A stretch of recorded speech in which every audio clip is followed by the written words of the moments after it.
हज़रात उसके बाद मेरे नबी इरशाद फरमाते हैं अद्दुनिया कुल्लुहा मता व खैरु मताइद दुनिया अल मरअतु सालिहा। नबी फरमाते हैं ये सारी दुनिया मता जिंदगी है, यानी जिंदगी गुजारने का सामान है, और दुनिया का बेहतरीन मता, बेहतरीन जिंदगी गुजारने का सामान आका फरमाते हैं अल मरअतु सालिहा, वो नेक खातून है, नेक बीवी है ना। ये सारी दुनिया, तवज्जो रखेंगे हदीस पर, ये सारी दुनिया मताए जिंदगी है। मता कहते हैं फायदा उठाने का सामान। ये सारी दुनिया मताए जिंदगी है, और दुनिया का सबसे बेहतरीन मता नेक बीवी है। अल मरअतु सालिहा, हदीस शरीफ में आया है। अल मरअतु सालिहा की पहचान क्या है, किसे कहते हैं अल मरअतु सालिहा? तो मेरे नबी ने यह भी वाज़े फरमा दिया। आका ने फरमाया नेक बीवी की 3 पहचान है। पहली पहचान उसकी यह है कि जब शौहर अपनी बीवी को देखे और उसका दिल खुश हो जाए तो समझ लो वो मरअत सालिहा। और दूसरी पहचान यह है कि जब शौहर अपनी बीवी को बुलाए तो वो फौरन हाजिर हो जाए, समझ लो वो नेक खातून है। और तीसरी पहचान नेक खातून की यह है कि जब शौहर किसी जरूरत से बाहर चला जाए, बिजनेस के लिए या कमाने के लिए, तो वो औरत, उसकी बीवी अपने बच्चों का ख्याल रखती है, शौहर के घर का ख्याल रखती है और अपनी इज्जत का ख्याल रखती है। हुजूर फरमाते हैं वो भी नेक बीवी है। ये 3 पहचान है उसकी। समझ गए आप लोग? पे याद भी कर रहे हैं, सिर्फ सुन रहे हैं? याद करो, अच्छी अच्छी बातें हैं। कई किताबों से पढ़ के आपको सुना रहा हूं, ये मजमुआ है, मजमुआ है ना।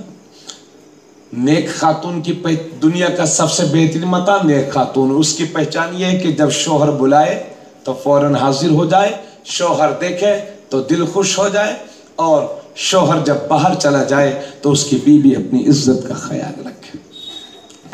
मगर आज मियाँ बीवी में नहीं बनती, अक्सर घरों में झगड़े रहते हैं। अल्लाह बचाए हमें। इस्लाम ने दोनों के हुकूक मुतय्यन कर दिए हैं। औरतों से अल्लाह के नबी ने इरशाद फरमाया कि अगर अल्लाह के सिवा किसी को सजदा करना जायज होता, तवज्जो से सुनेंगे, नबी फरमाते हैं अल्लाह के सिवा अगर किसी को सजदा करना जायज होता तो मैं औरतों को हुक्म देता कि वो अपने शोहरों को सजदा करें। लेकिन अल्लाह के सिवा किसी को सजदा करना जायज नहीं है, इसलिए औरतें अपने शोहर को सजदा तो नहीं कर सकती।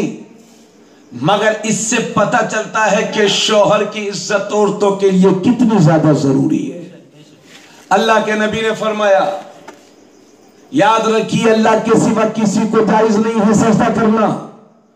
अगर गैरुल्लाह को सजदा जायज होता तो नबी फरमाते मैं औरतों से कहता अपने शोहरों को सजदा करो।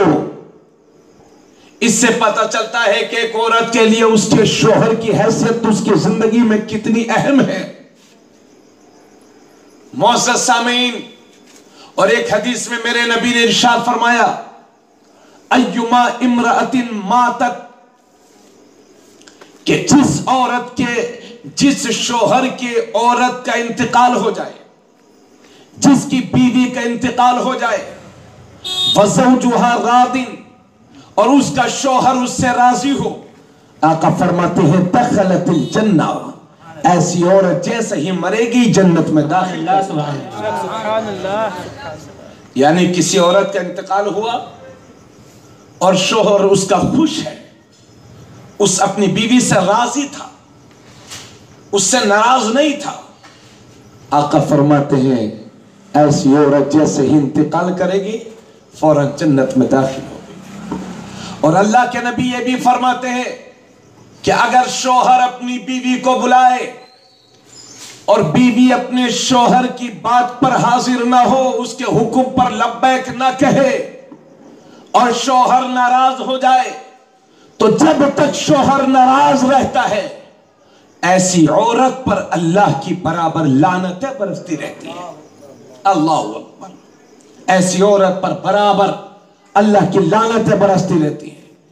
اس لیے میری بہن اور میری ماں اور قوم کی بچیوں جو شادی شدہ ہیں، اپنے شوہروں کی عزت کرو، اس لیے کہ ان کی خدمت میں اللہ نے تمہارے لیے جنت رکھی ہے۔